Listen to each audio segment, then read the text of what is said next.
জঙ্গলে একটি কচ্ছপ ছিল। খুব যুবক কচ্ছপ, খুব নবীন, খুব প্রাণবন্ত, খুব উৎসাহ সেই কচ্ছপের। সেই কচ্ছপটির খুব উচ্চ প্রত্যাশা। একদিন সে শিয়ালকে চ্যালেঞ্জ জানিয়ে দিল, হে শিয়াল ভাই, আমি তোমায় চ্যালেঞ্জ করছি, আমার সাথে তুমি প্রতিযোগিতা করো। শিয়াল তো শুনে হেসে গড়াগড়ি যায়। অন্য পশুরাও সবাই হাসতে লাগলো, কিন্তু কচ্ছপটি দমবার পাত্র নয়। তার উৎসাহ আরও বেড়ে চলল। সে চ্যালেঞ্জ জানালো সবার সামনে, আমি তোমার সাথে প্রতিযোগিতা করতে চাই। সবাই অবাক। সেই জঙ্গলে একটি খুব বয়স্ক কচ্ছপ ছিল, বুদ্ধা কচ্ছপা। সে সেই নবীন কচ্ছপটিকে বলতে লাগলো, আরে ভাই, শিয়ালের সাথে তুমি কি কম্পিটিশন করতে পারবে? শিয়াল কত স্মার্ট, কত স্ফূর্তি তার শরীরে, আর আমরা কচ্ছপ, আমাদের কি সেই স্পিড আছে দৌড়ানোর? না আমরা উঠতে পারি? কিছুই তো পারি না। তা হোক, আমি কম্পিটিশন লড়ব, আমি প্রচুর প্র্যাকটিস করব, আমি শিয়ালকে হারাবো এবং জঙ্গলে প্রমাণ করব যে কচ্ছপ কিছুতে কম নয়, কচ্ছপেরও স্কিল আছে, দক্ষতা আছে। তাও সেই নতুন কচ্ছপটির উৎসাহ দেখে সেই বুদ্ধা কচ্ছপটি খুব খুশি হলো। ঠিক আছে, সেই বুদ্ধা কচ্ছপ আরও সব বনের পশুদের নিয়ে একটি মিটিং করলো, সভা করলো এবং ঘোষণা হলো আগামীকাল প্রতিযোগিতা হবে শিয়ালের সাথে কচ্ছপের। তো কচ্ছপটি খুব উৎসাহ, দৌড় প্রতিযোগিতা হবে, 3 মাইল দৌড়ানো হবে। সবাই হাসতে লাগলো, আরে কচ্ছপের মাথা মোটা, ওর কি মাথা খারাপ হয়ে গেছে? শিয়ালের সাথে কখনো দৌড় প্রতিযোগিতা জেতা যায়? তো যথারীতি সকালে সকল পশুরা এসেছে, হাসি ঠাট্টা করছে, আনন্দ নেবে বলে। এদিকে কচ্ছপ কিন্তু খুব সিরিয়াস, নবীন, তার শরীরে তেজ প্রচুর, প্রচুর প্র্যাকটিস করেছে দৌড়, এবং তাকে উৎসাহ দিতে আরও অনেক কচ্ছপ হাজির। কিন্তু বুদ্ধা কচ্ছপা বুঝতে পারছে যে এই প্রতিযোগিতা তার জন্য মূর্খামি, কিন্তু উৎসাহ তো দিতেই হবে। সকলে মিলে উৎসাহ দিয়ে কম্পিটিশান শুরু হলো। শিয়াল হেসে গড়াগড়ি যায়, ঠিক আছে কচ্ছপ, চলো আমার সাথে তুমি কম্পিটিশান করো, 3 মাইল দৌড় হবে।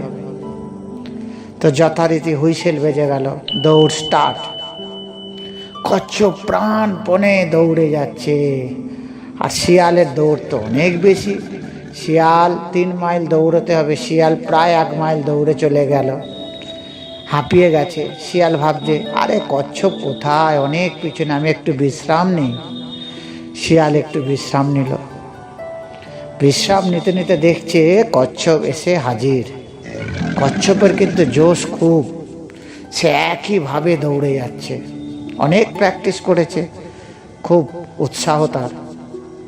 শিয়াল দেখছে, আরে কচ্ছপ ভাই, তুমি হার মেনে নাও। শিয়াল বলল, কচ্ছপ কিন্তু হার মানার পাত্র নয়, সে একইভাবে দৌড়ে যাচ্ছে। শিয়াল আবার দৌড় লাগালো, স্পিড বাড়ালো, 2 মাইল টপকে চলে গেল। শিয়াল গিয়ে আবার ভাবছে, কচ্ছপ এখন অনেক পিছনে, আমি আরেকটু রেস্ট নিই, হাঁপিয়ে গেছি, একটু ঘুমিয়েও নি। তো কচ্ছপ আসছে আসছে আসছে, শিয়াল আবার সজাগ হয়ে গেছে, কচ্ছপ কাছে এসে গেছে।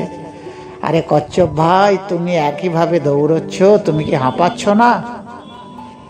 কচ্ছপ কোনো কথা বলল না, এগিয়ে চলে গেল দৌড়ে।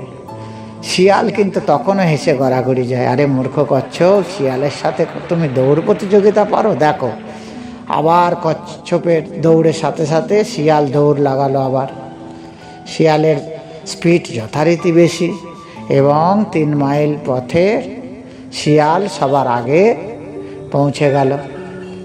যেরাম আশা করা হয়েছিল শিয়াল জিতে গেল, সবাই হাততালি দিচ্ছে, এবং কচ্ছপের মূর্খামির জন্য সবাই হাসতে লাগলো, কত ব্যঙ্গ বিদ্রুপ করতে লাগলো। আর কচ্ছপটি মন খারাপ হয়ে গেল, খুব উদাসীন হয়ে খায় না, দায় না, বাইরে বেরোয় না, 1 দিন 2 দিন 3 দিন বাইরে বেরোয় না, মনের দুঃখে পড়ে তার সব উৎসাহ, তার সব প্র্যাকটিস বিফল হয়ে গেল। সেই বুড়টা কচ্ছপটি খুব বুদ্ধিমান ছিল, তার আয়ু অনেক বেশি, সে জঙ্গলের সব জিনিসটা বোঝে। সেই নবীন কচ্ছপের দুঃখ দেখে সে মনে মনে একটি বুদ্ধি খাটালো, এবং সেই নবীন কচ্ছপটিকে বলল, কচ্ছপ ভাই তুমি উদাস হও না, আর একবার কম্পিটিশন হবে এবং আমি কথা দিচ্ছি তুমি জিতবে। কিন্তু সেই নবীন কচ্ছপটি হেরে যাওয়ার কারণে তার সব উৎসাহ নষ্ট হয়ে গিয়েছিল। সে বলল, না আমি আর কাউকে মুখ দেখাতে পারবো না, আমি আর কোনো কম্পিটিশনে নামতে পারবো না।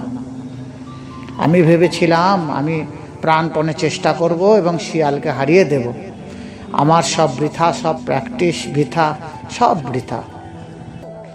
দেখো আরেকটিবার আমার কথায় তুমি প্রতিযোগিতায় নামো। সেই বুড্ডা কচ্ছপ আবার জঙ্গলের সব পশুদের ডেকে সভা করে আবার ঘোষণা করলো যে আরেকটিবার প্রতিযোগিতা হবে শিয়ালের সাথে। শিয়াল তো হেসে গড়াগড়ি, আরে কচ্ছপর কি মাথা খারাপ হয়ে গেছে? না না, আরেকবার হবে, এবং এটি হবে শেষ প্রতিযোগিতা, এবং এটি 3 মাইল নয় 4 মাইল প্রতিযোগিতা হবে দৌড়ে। শিয়াল হেসে গড়াগড়ি যায়, সমস্ত বনের পশুরা হেসে গড়াগড়ি যায়। আরে কচ্ছপ 3 মাইল দৌড়াতে পারেনি, সে 4 মাইলে ফার্স্ট হবে। যাক, ঘোষণা হয়ে গেল ডেট, সবাই এসেছে, কম্পিটিশন হবে, সবাই আনন্দ নিতে এসেছে। সেই বুদ্ধা কচ্ছপটি সেই নবীন কচ্ছপকে খুব উৎসাহ দিল যে তুমি আমার কথায় আরেকটিবার দৌড়াও, এবং সেই বুদ্ধা কচ্ছপ ঘোষণা করলো আজকের দৌড় প্রতিযোগিতা হবে 4 মাইল, আর নয় 3 মাইল, এবার হবে 4 মাইল, এবং দৌড় প্রতিযোগিতা যেখান থেকে শুরু হবে আর শেষ হবে নদীর ওপারে গিয়ে। 4 মাইল প্রতিযোগিতা, সবাই হাততালি দিচ্ছে, বাহ খুব সুন্দর একটি প্রতিযোগিতা দেখতে পাবো। বাঁশি বেজে গেল, দৌড় স্টার্ট। বুড্ডা কচ্ছপ খুব বুদ্ধি করে প্রতিযোগিতা করেছে, শিয়াল তখনও বুঝতে পারেনি প্রতিযোগিতা কি করতে চলেছে।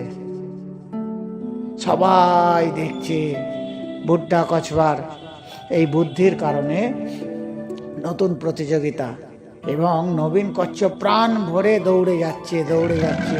শিয়াল আবার হেসে গড়াগড়ি খাচ্ছে, আরে কচ্ছপ তুমি থামো, তুমি পারো আমার সাথে। কিন্তু এখন নবীন কচ্ছপ প্রাণ ভরে দৌড়চ্ছে, এবং দৌড়ে দৌড়ে দৌড়ে নদীর ধারে দুজনেই চলে এসেছে। শিয়াল আগেই এসেছে, কিন্তু শিয়াল ভাবছে তো মহা মুশকিলে পড়লাম, দৌড় প্রতিযোগিতা শেষ হবে নদীর ওপারে গিয়ে, আমি নদী কি করে টপকাবো। শিয়াল দাঁড়িয়ে নদীর জলে নেমেছে, কিন্তু ভয় খাচ্ছে নদীর স্রোত তাকে টেনে নিয়ে যাবে। কিন্তু সেই নবীন কচ্ছপ আনন্দের সাথে জলে ঝাঁপিয়ে পড়লো, এবং সাঁতরে সাঁতরে ওপারে গিয়ে ফার্স্ট হয়ে গেল। সবাই অবাক, প্রতিযোগিতা জিতে গেছে নবীন কচ্ছপ। সবাই হাততালি দিচ্ছে যে হ্যাঁ, মনের জোর যদি থাকে জেতা সম্ভব। এবং শিয়াল খুব দুঃখী হয়ে পড়ল, তার গর্ব অহংকার চুর হয়ে গেল, এবং সবাই কচ্ছপের জন্য হাততালি দিতে লাগলো। আর কচ্ছপ ফার্স্ট হয়ে গেল, তার মান সম্মান বেড়ে গেল জঙ্গলে সবার মাঝে। তো গল্পটি এখানেই সমাপ্ত। বন্ধুরা, তোমরা বলতে পারবে গল্পটি থেকে একটি দারুণ শিক্ষা কিন্তু আমরা পেতে পারি। কি সেই শিক্ষা? আমি বলছি শোনো। দেখো, কচ্ছপটি প্রথমে হেরে গিয়ে নিরাশাগ্রস্ত হয়ে গিয়েছিল। সে ভেবেছিল আমি জিততে পারবো না, আর সম্ভব নয়। এবং শিয়াল তার গর্ব অহংকার, সে ভেবেছিল একটি কচ্ছপ তুচ্ছ প্রাণী, দৌড় জানে না, তাকে তো ইজিলি হারিয়ে দেবো। কিন্তু দেখো, স্থান, পাত্র, সময়, এই তিনটি মহৎ গুরুত্বপূর্ণ বিষয়। শিয়াল রাস্তায় দৌড়ে হারাতে পারলেও কচ্ছপকে কিন্তু জলে হারাতে পারে না। আর বুদ্ধিমান বুড্ঢা কচবা খুব বুদ্ধি করে ওই জন্য দ্বিতীয় প্রতিযোগিতা দৌড়ের সাথে সাথে নদীর ওপারে যাবার সিদ্ধান্ত দিয়েছিল, কারণ জানে শিয়াল রাস্তায় প্রথম হলেও নদীতে গিয়ে কিন্তু শিয়াল পারবে না। বুড্ঢা কচবার বুদ্ধিতে আজ নদীর জলে গিয়ে নবীন কচ্ছপ জয়ী হয়ে গেল। গল্পটির উদ্দেশ্য এটি যে প্রত্যেকের মেধা বুদ্ধির একটি নিজস্বতা আছে এবং একটি বিশেষ দিক, রাস্তা সবার জন্য আছে যেখানে সে বিশেষ পারদর্শী। কচ্ছপ রাস্তায় দৌড়াতে না পারলেও, প্রথম হতে না পারলেও, কিন্তু নদীর জলে তার তো ক্ষমতা আছে, সেখানে শিয়ালের ক্ষমতা নাই। তাই বুড্ঢা কচ্ছপের বুদ্ধির জোরে আজ নবীন কচ্ছপ কিন্তু জিতে গেল। গল্পটি থেকে আমরা শিক্ষা নিতে পারি, প্রত্যেকের জীবনে একটি বিশেষ দিক আছে, যে যা দিকে সে নিজস্ব পারদর্শিতা রাখে। কেউ হয়তো পড়াশোনায় ফার্স্ট হতে পারে, চাকরি বাকরি সহজে পেতে পারে। অপরদিকে দেখা যায় কেউ হয়তো পড়াশোনা কম করেও অন্যদিকে তার স্কিল থাকার জন্য সে খেলাধুলায় জীবনে খুব উচ্চ পদে পৌঁছতে পারে, অথবা বিজনেস করে কোনো বিশাল পদে পৌঁছতে পারে, সকলকে ছাপিয়ে যেতে পারে। সবাই তার নিজস্ব একটি দিক আছে, সেই দিকটা যদি কেউ খুঁজে নিতে পারে সে কিন্তু জয়ী হবেই। এমন দেখা যায় যে হয়তো পড়াশোনায় অনেক ছেলের মতি নাই, কিন্তু খেলাধুলা বা অন্য বিষয়ে তার ব্যাপক মতি আছে। অঙ্কনের দিকে, গানের দিকে, নাচের দিকে, বিভিন্ন কারিগরি শিল্পের দিকে দেখা যায় অনেক ছেলের ব্যাপক সফলতা আছে।